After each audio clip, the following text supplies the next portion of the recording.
आगे बढ़ते और चलिए अब बात कुछ सियासी खबरों की। रायपुर से खबर, जहां पीसीसी चीफ मोहन मरकाम ने एक बड़ा बयान दे दिया। ओम माथुर के बस्तर दौरे पर उन्होंने कहा कि बीजेपी बस्तर से 12 सीटें हार गई थी।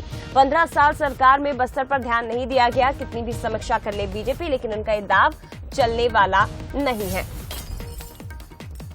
बड़ा बयान पीसीसी चीफ मोहन मरकाम की ओर से दिया गया।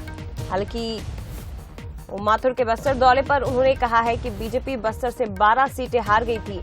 बस्तर पर कभी ध्यान नहीं दिया गया, ये कहा गया है कांग्रेस की ओर से, पीसीसी चीफ की ओर से। और अब ये तंज कसा जा रहा है कि आप कितनी भी समीक्षा कर ले, दाव चलने वाला नहीं।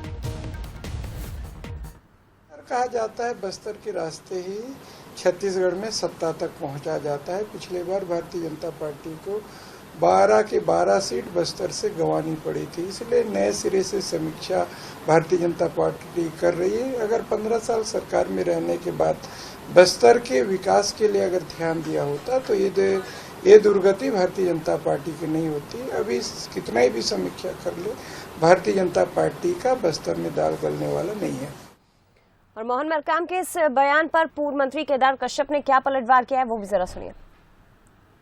देखिए, माननीय हमारे प्रदेश के प्रभारी माननीय ओम माथुर जी का कार्यक्रम भी तय हो रहा है और उसके तहत में वो बस्तर जाएंगे। और उसके साथ साथ हमारे पूरे प्रदेश के लगभग 38 हमारे नेता, प्रदेश और राष्ट्रीय स्तर के जो नेता हैं, वो भी अलग अलग विधानसभा में जाकर के वहाँ पर शक्ति केंद्र प्रभारी, संयोजक, सहसंयोजक, इनकी संयुक्त रूप से बैठक लेंगे और उनको दिशा निर्देश देंगे। आगामी चुनाव की दृष्टि से क्या रणनीति होगी, उसके तहत में उनके साथ में बैठ करके उसको साझा करेंगे और एक कार्ययोजना बनेगी। चलिए, ज्यादा बातचीत के लिए सीधे रायपुर का रुख करते हमारे साथ गौरव शुक्ला इस वक्त लाइव जुड़े हुए हैं। गौरव, देखिए, बस्तर दोनों ही दलों के लिए कितना महत्वपूर्ण है ये हम सभी जानते हैं और ये दोनों दल जानते हैं। ऐसे में मोहन मरकाम की ओर से जो ये बयान दिया गया है कि बीजेपी कितनी भी समीक्षा कर ले, उनका दाव चलने वाला नहीं है। कांग्रेस एक अलग ही आत्मविश्वास में इन दोनों नजर आ रही है, एक अलग ही कॉन्फिडेंस कांग्रेस में नजर आ रहा है और वो दिखाई भी देता है उनके बयानों में।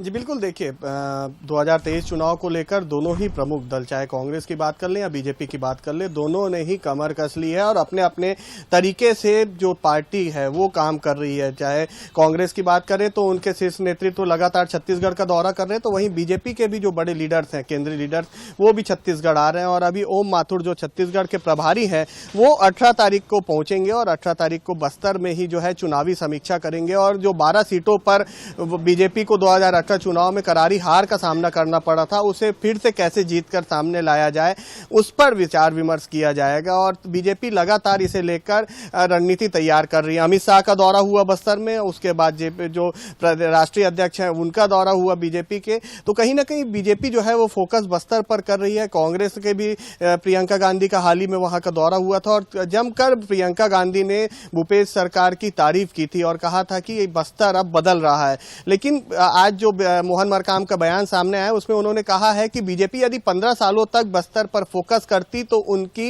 इतनी दुर्गति नहीं हुई रहती। जो वहां पर काम नहीं किया उसी का फल है कि 12 सीटों पर ही बीजेपी जो है वो पूरी तरीके से हारी थी। और एक बार फिर से जो है कांग्रेस जो है बस्तर में बहुमत के साथ सामने आएगी। दोनों ही पार्टी अपनी जीत का दावा कर रहे हैं बस्तर का, लेकिन बस्तर से ही जो चुनाव की परिणाम है वो प्रमुख रहते हैं। 12 सीट में यदि कांग्रेस है तो कहीं ना कहीं उनका जो मनोबल है वो काफी मजबूत रहेगा। लगातार कांग्रेस बस्तर को लेकर खुद कह रही है कि वहां पर एक बार फिर से कांग्रेस 12 सीटों पर जीत के आएगी। लेकिन क्या कुछ रास्ते निकल के आते हैं? क्या बीजेपी वहां पर एक बार फिर से बैठकों का दौर करके अपने जो खोई जमीन है वो पा पाएगी, या फिर कांग्रेस एक बार फिर से वहां जीतेगी? ये तो आने वाला क्या रहेगी, ये बेहद महत्वपूर्ण है गौरव, के दोनों ही दल आखिर किस रणनीति के तहत आगे बढ़ते हैं। पिछली बार यहाँ बस्तर जो है वो आदिवासियों ने कांग्रेस की झोली में डाला था, लेकिन इस बार क्या होता है ये देखना बेहद दिलचस्प होगा। फिलहाल शुक्रिया आपका जानकारी साझा करने के लिए।